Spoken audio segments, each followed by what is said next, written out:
Right, stupidness out of the way, it's cold in here. I'm going to do a quick video to explain how to make a cheater bend for roll cage stuff, because I've got a C10 in the back which I'm doing a full cage for, to tie it into the chassis. Going to do kind of the whole video series on how to do a cage in a C10.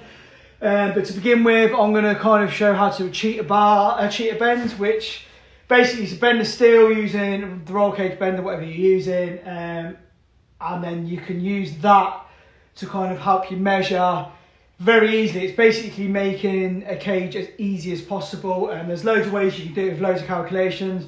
If you just do a cheater bend, it's a lot more simple. Yeah, we've had a few issues with it. I've managed, if you've seen the other video, which I'll link somewhere here, there'll be a square that'll pop up hopefully if I've done it right. You'll see that there was issues with kind of this flopping around massively, and obviously the whole thing lifting up and down. This has now been shimmed. I'll show you in a minute. I've shimmed this, and I've also put a shaft retainer on, which is basically a circle piece of steel with a grub screw in, to stop that whole thing lifting up and down. So it should be better.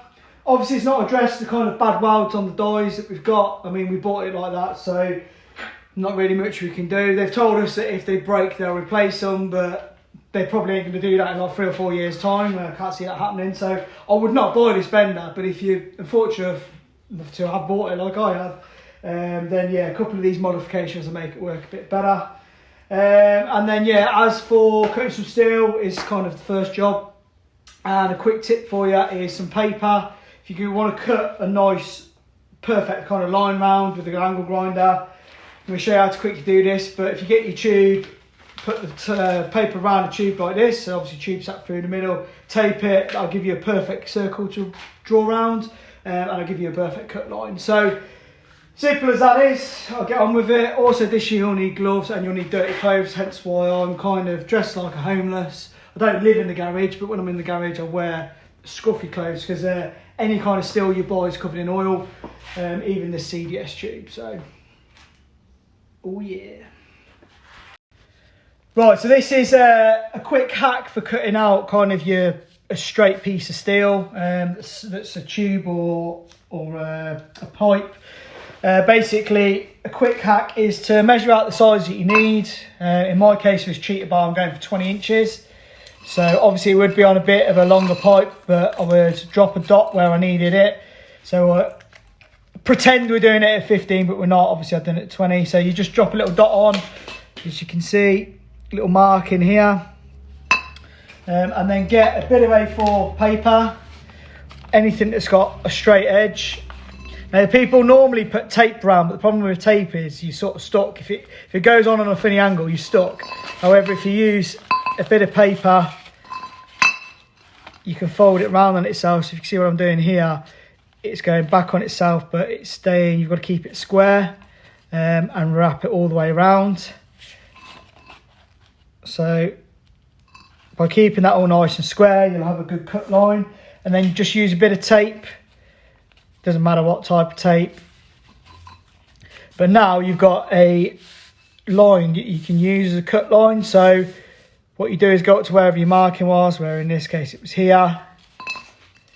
Draw around.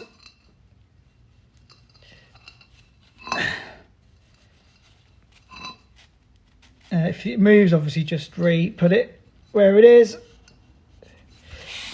And then you'll see I've got a nice, perfect line to cut round with an angle grinder.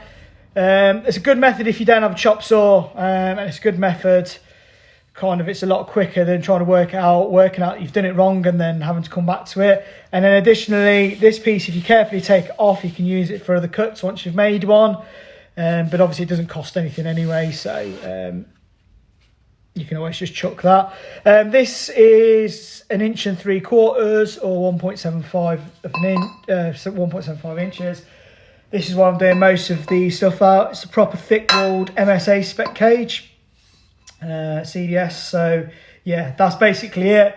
Once you've done your cut, just clean up one of the ends just in case you've got any sharp edges like I have, or just file it, and then we can get on to putting it in the bender to make a cheater bend with it.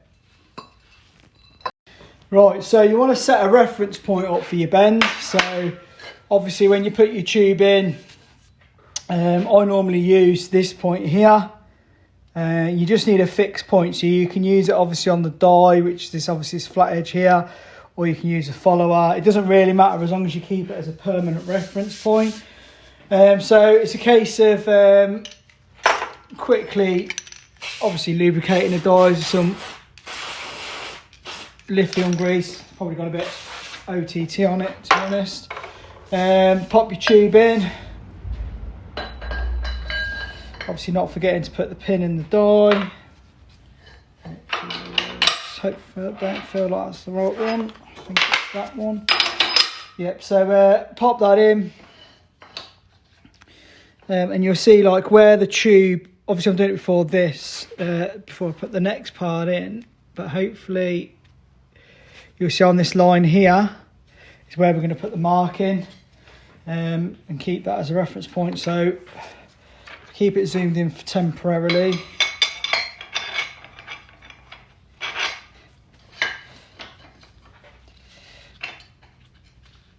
Hopefully you still be able to see. So let me knit this up.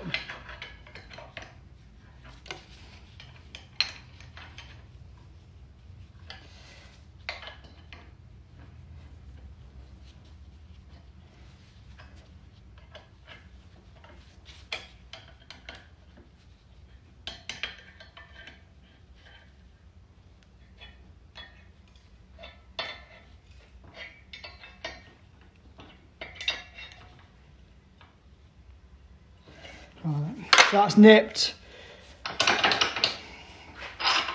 So that in theory is locked to that. I need to pop a line on, which is what I'm going to do now. So I'm going to get into this bit here.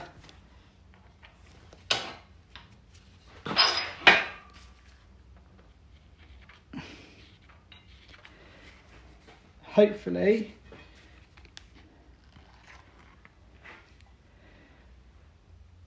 you can see what I've done, where I've run the black.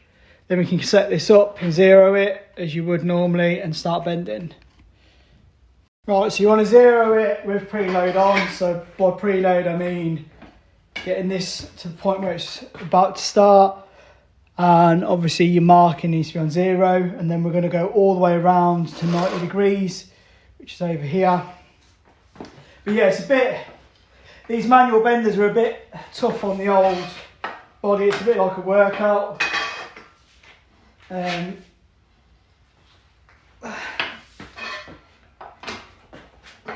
Nice to have a hydraulic one.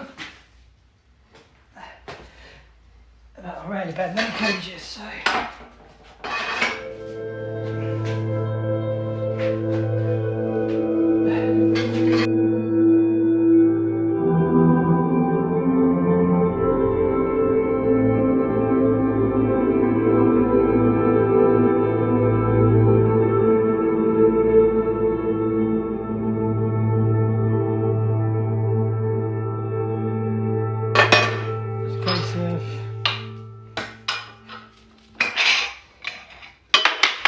Prying it all out. Then you've got your 90-degree bend. You want to check it against something like this edge of the table, which is what I'm going to do.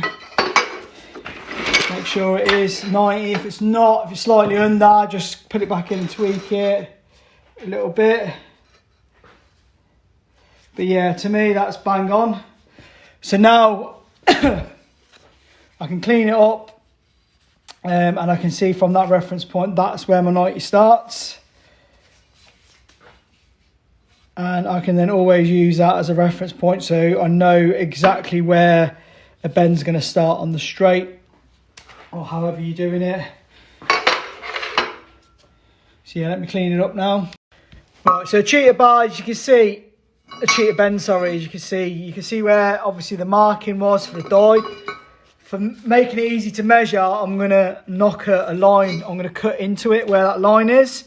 And then that will allow me to literally measure back all my pieces then from the bend backwards.